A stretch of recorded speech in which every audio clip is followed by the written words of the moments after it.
Hello दोस्तों, आदाब, नमस्कार, सत श्री अकाल। झकास बॉलीवुड में आपका बहुत बहुत स्वागत है।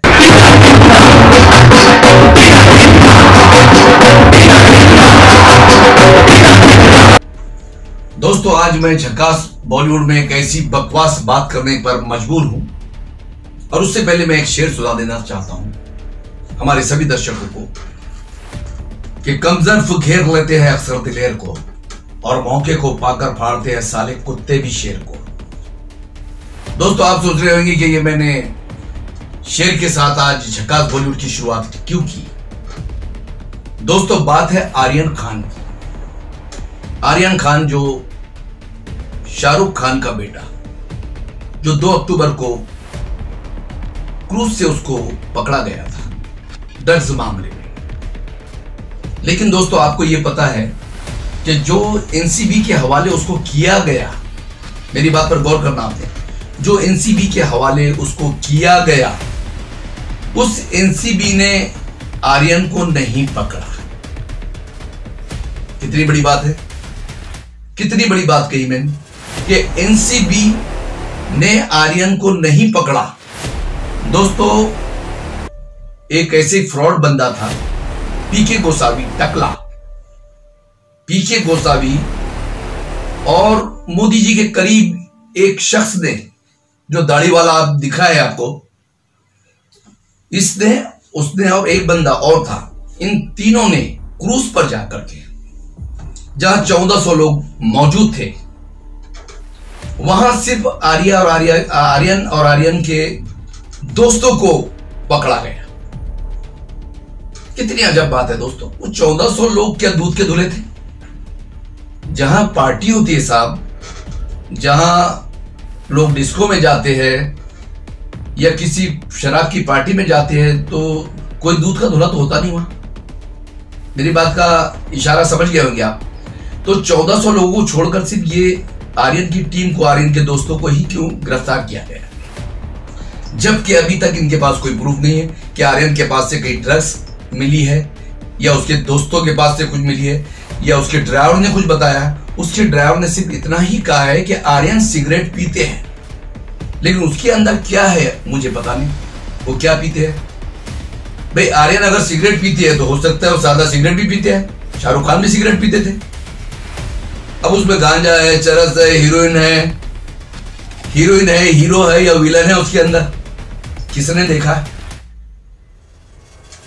आपको खुद पता चल जाएगा कि ये क्रूज पर पहुंचते हैं। पहुंचने के बाद में उनको लाते हैं। लाने के बाद पर वहां जो टर्मिनल है, टर्मिनल में बैठ करके पीके गोसावी एक गलती कर लेता है कि वो उसके साथ एक सेल्फी ले लेता है। एक सेल्फी ले लेना और उसको अपने सोशल मीडिया पर डाउनलोड कर देता है। अब वही उसके गले का फंदा बन जाता है। ये पीके गोस्वामी है क्या?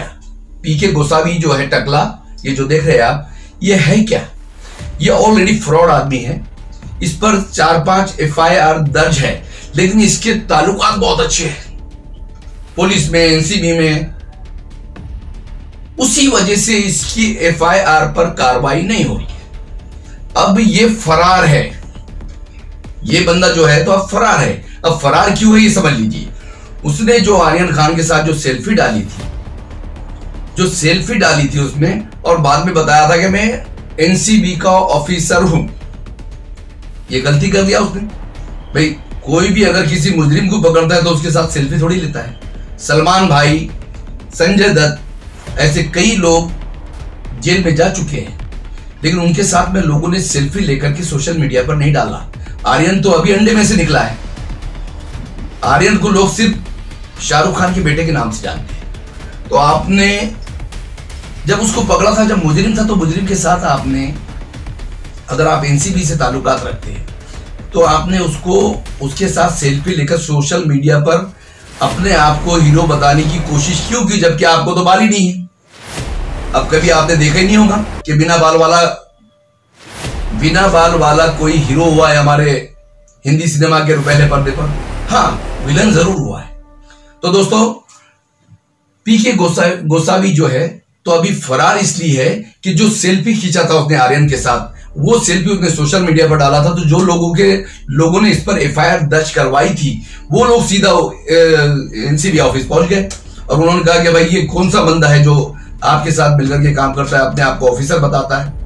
तो वो लोगों ने जब आवाज उठाई, उसको मालूम था कि अभी जमीन पैरों के नीचे से खिसक गई है, अब जेल की सलाख के पीछे वो जाने वाला है, तो वो यहां से अंडरग्राउंड हो गया।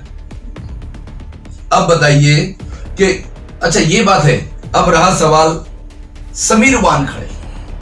आप देख रहे होंगे कि समीर वानखड़े जब अगर आप क्रूज पर अगर एनसीबी ने रेड डाली है, ये बोलते हैं कि एनसीबी ने रेड डाली है, मैं बोलता हूं कि एनसीबी ने रेड नहीं डाली है, सारे चैनल यही कह रहे हैं। नवाब मलिक साहब ने भी कहा कि ये सोची समझी एक साजिश है, इसमें कोई शक या दो राय की बात नहीं।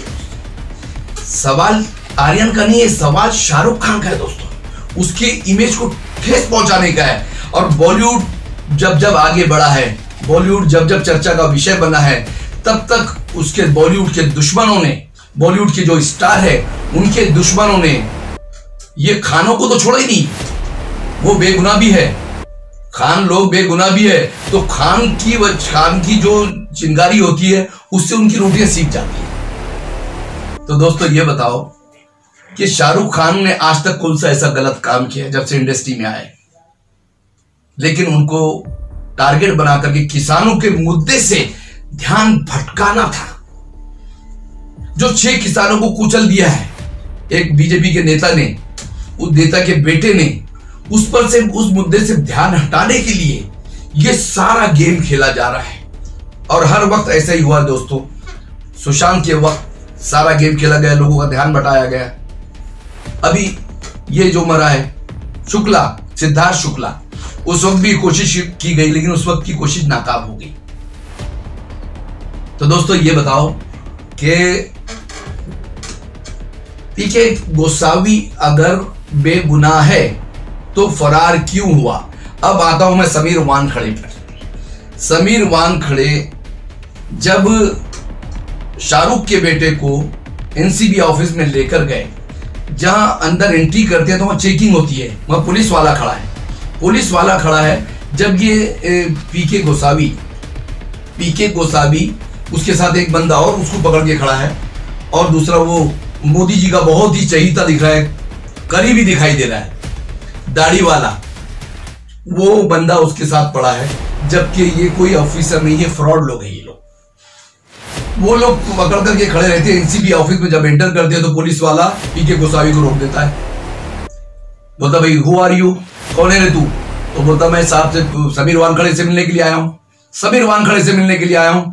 फिर भी उसकी चेकिंग होने के बाद में अंदर भेजते, समीर वानखड़े को जाकर बताया जाता है कि हमने वहां क्रूज पर रेड मारकर शाहरुख खान के लड़के को ड्रग्स के साथ पकड़ा है। ड्रग्स के साथ अगर आपने पकड़ा है, फिर समीर वानखड़े हरकत में आ जाते हैं। आने के बाद में फिर उनको अंदर लेते हैं, अंदर लेने के बाद में फिर वो अपनी पीठ थपथपाते हैं। तो दोस्तों ये सारा फ्रॉड काम हुआ है, ना ही आर्यन के पास से कुछ मिला है। आर्यन के अलावा अगर कोई अरुण नाम का होता या कोई और नाम का होता, क्या अरमान नाम का होता, तो भी मैं यही बात बोलता।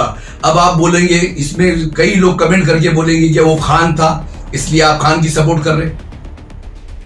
तो ऐसी सोच रखने वाले, ऐसी मानसिकता रखने वाले, ऐसे कमजोर जहन के लोगों की वजह से ही देश हमारा बर्बाद हो रहा है। सच तो सच होता है दोस्तों, खुशबू हो चाहे बदबू हो, छुट्टी नहीं। तो ये खुशबू अब बिखरने लगी है, और आज आर्यन की बेल पर रोक लगा दी गई है 20 अक्टूबर तक। एनसीबी के एक वकील ने ऐसे ऐसे तत्व को जज के सामने रखा है, ऐसे ऐसे तत्वों को जज के सामने रखा है कि इनके 4-5 वकील जो थे वो लोग उसके सामने चित हो गए। तो दोस्तों अब ये बताइए कि एनसीबी जो कहती है कि जी हमने उसको पकड़ के लाया पूरी टीम के साथ, तो टीम के साथ जब आपने पकड़ा है तो टर्मिनल, जो क्रूज का टर्मिनल है, वो टर्मिनल के सारे कैमरा जितने भी लगे हुए हैं, वो कैमरों में उसकी फुटेज जज को बता दो अगर आपने पकड़ा है तो, तब जाकर के पता चले। नहीं तो एनसीबी और पीके गोसावी और मोदी जी के करीबी इन लोगों की मिली भगत से ये काम हुआ है। समझो तो बहुत बड़ी बात है, वरना तो दाल भात है दोस्तों। मैं आज जो झकास बॉलीवुड में ये बकवास लोगों की बात इसलिए करने पर मजबूर हूं दोस्तों कि आज जब जब देखा गया तो बॉलीवुड को हर वक्त बदनाम किया गया है। हर वक्त बॉलीवुड के को बदनाम करे बगैर किसी की दाल नहीं गलती, किसी की राजनीति परवान नहीं चढ़ती। तो ये लोगों का बस इतना ही काम रह गया। ये आर्यन को पकड़ना ये मकसद नहीं है दोस्तों, आर्यन के माध्यम से शाहरुख खान को बदनाम करना है। फिर कह रहा हूं कि समझो तो बहुत बड़ी बात है वरना दाल बात है। अब इस पर कई भक्त लोग अपनी भक्ति का इजहार करेंगे कि वो खान का सपोर्ट ले रहा, वो इसका सपोर्ट ले रहा।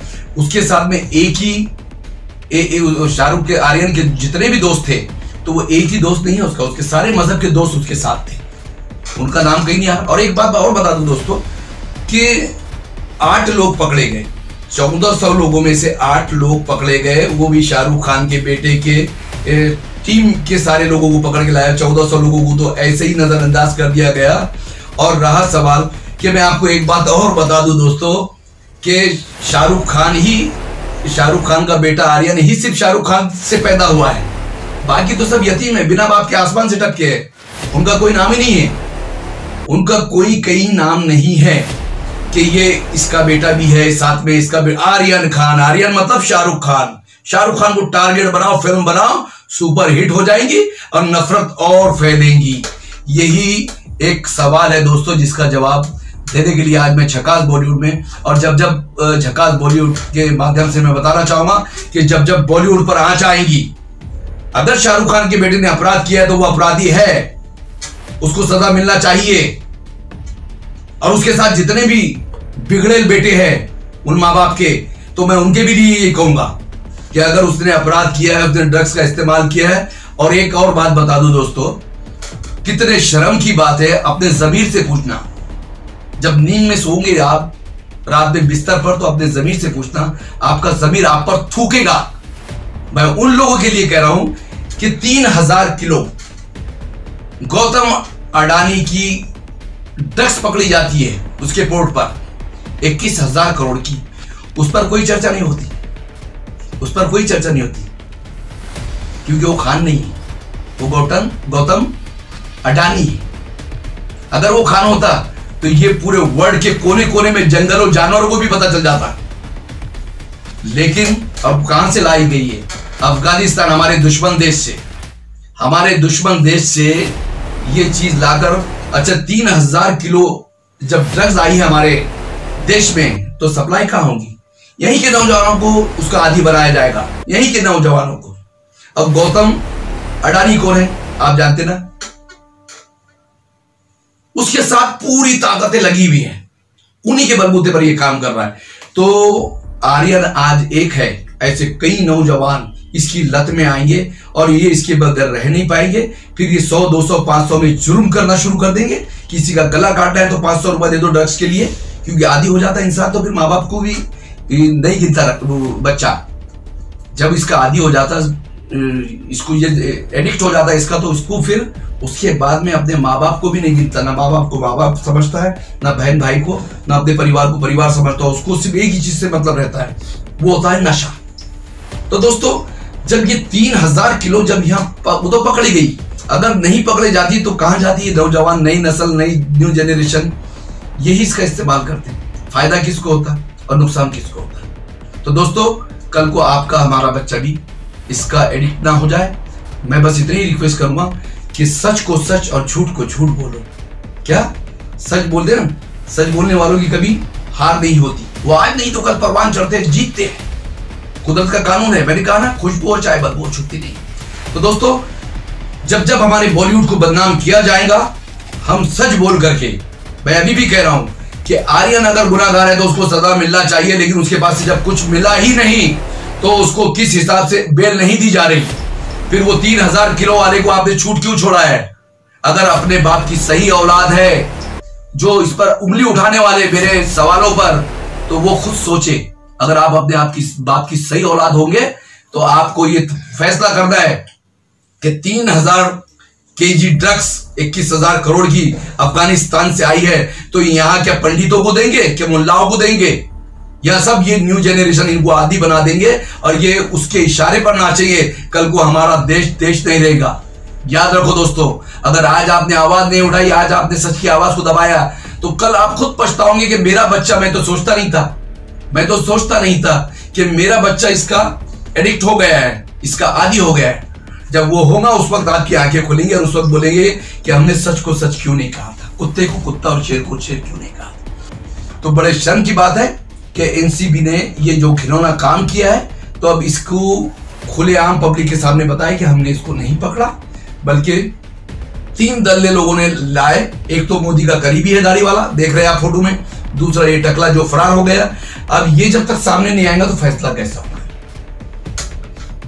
दोस्तों यही एक सवाल है, इस सवाल पर सोचो समझो।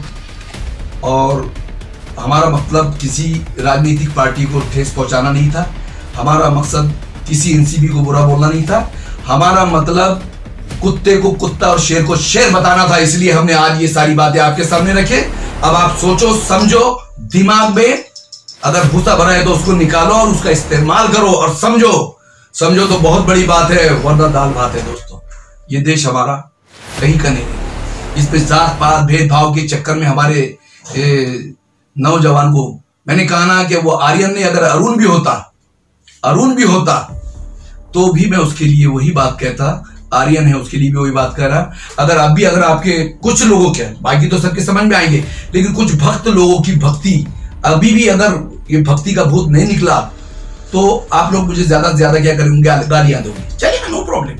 लेकिन देश की बात, सच्चाई की बात, देश को बचाने की जहां भी बात आएगी, मैं आपकी गालियां भी खाऊंगा। जय हिंद, थैंक यू।